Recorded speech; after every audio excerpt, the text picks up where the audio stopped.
शाहरुख खान अपने ही IPL team के लिए एक बांग्लादेशी क्रिकेटर को लिया। शाहरुख खान बांग्लादेश को खेल में बुला रहा है वो। शाहरुख खान जैसे लोग देशद्रोही हैं। बांग्लादेशी क्रिकेटर को लाकर हमारी छाती पे खिलाकर वही अभिनेता जो कभी किंग ऑफ बॉलीवुड कहा गया, आज कुछ लोग उसे देशद्रोही साबित करने में तुले हुए हैं। नमस्कार दोस्तों, आज सोशल मीडिया पर एक नाम बार बार गूंज रहा है, शाहरुख खान। वही अभिनेता जो कभी किंग ऑफ बॉलीवुड कहा गया, आज कुछ लोग उसे देशद्रोही साबित करने में तुले हुए हैं। सवाल यह नहीं कि किसी को ट्रोल किया जा रहा है, सवाल यह है कि हम किस हद तक बिना सोचे समझे किसी एक इंसान के माथे पर देशद्रोह का थप्पा लगा सकते हैं। क्या आज देशभक्ति उतनी ही सस्ती हो गई है कि एक वायरल पोस्ट, एक अधूरी वीडियो, एक झूठी लाइन किसी को भी दोषी बना दे?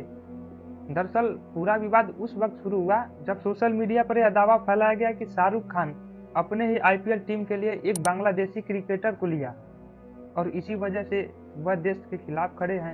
यह बात सुनने में जितनी भड़काऊ लगती है उतनी ही खोखली भी है। आईपीएल कोई धार्मिक या राष्ट्रवादी मंच नहीं है, बल्कि एक अंतर्राष्ट्रीय खेल लीग है जहां खिलाड़ी अपनी प्रतिभा के आधार पर चुने जाते हैं, न कि पासपोर्ट देखकर। आईपीएल में दुनिया भर के खिलाड़ी खेलते हैं, Australia, England, Afghanistan, south Africa और न जाने कितने देश। अगर विदेशी खिलाड़ी को लेना देशद्रोह है तो फिर इस लीग का अस्तित्व ही सवालों के घेरे में आ जाना चाहिए।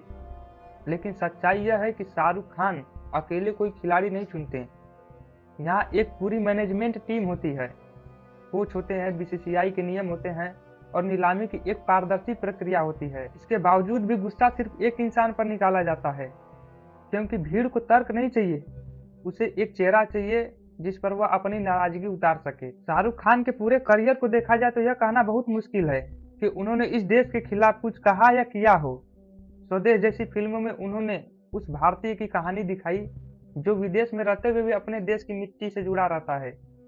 चक दे इंडिया में उन्होंने एक ऐसी कहानी का हिस्सा बनना चाहा जिसने देश के हर कोने में खेल और राष्ट्र भावना को एक साथ जोड़ा। यह फिल्म सिर्फ एक मनोरंजन नहीं थी, यह उस सोच का आईना थी जो भारत को जोड़ने की कोशिश करती है। फिर भी कुछ सालों में, खासकर जब माहौल संवेदनशील होता है, शाहरुख खान को निशाना बनाया जाता है। उसके पुराने इंटरव्यू निकाले जाते हैं और संदर्भ से हटाकर पेश किए जाते हैं और एक नई कहानी गढ़ दी जाती है। सोशल मीडिया का सबसे बड़ा खतरा यही है कि यहाँ सच की उम्र बहुत छोटी होती है, लेकिन झूठ बहुत तेजी से दौड़ता है। बस एक बार अगर कोई झूठ वायरल हो गया तो उसे सच से अलग करना मुश्किल हो जाता है। आज हम एक ऐसे दौर में जी रहे हैं जहाँ अदालत कम और सोशल मीडिया ज़्यादा फैसले सुनाता है। न जांच होती है, न सबूत देखे जाते हैं, बस भावनाओं की लहर चलती है और इंसाफ बह जाता है। यही सबसे खतरनाक स्थिति है, क्योंकि जब भीड़ ही जज बन जाती है तो सच्चाई सबसे पहले मारी जाती है। असल सवाल यह नहीं कि शाहरुख खान देशद्रोही है या नहीं, असल सवाल यह है क्या हम इतने कठोर हो गए हैं कि किसी की पहचान, उसका नाम या उसका धर्म हमें उसके कर्म से ज़्यादा बड़ा लगने लगा है।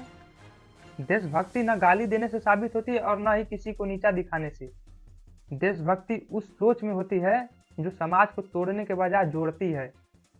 आज अगर हम अफवाहों पर भरोसा करेंगे तो कल भी कोई सुरक्षित नहीं रहेगा। आज शाहरुख खान है, कल कोई और खिलाड़ी होगा और परसों आम नागरिक। नफरत की यह आग एक बार भड़क गई तो यह नहीं देखती कि यह किसे जला रही है। इसलिए ज़रूरत है रुकने की, सोचने की और सवाल पूछने की। हर वायरल बात सच नहीं होती और हर चुप रहने वाला इंसान दोषी नहीं होता।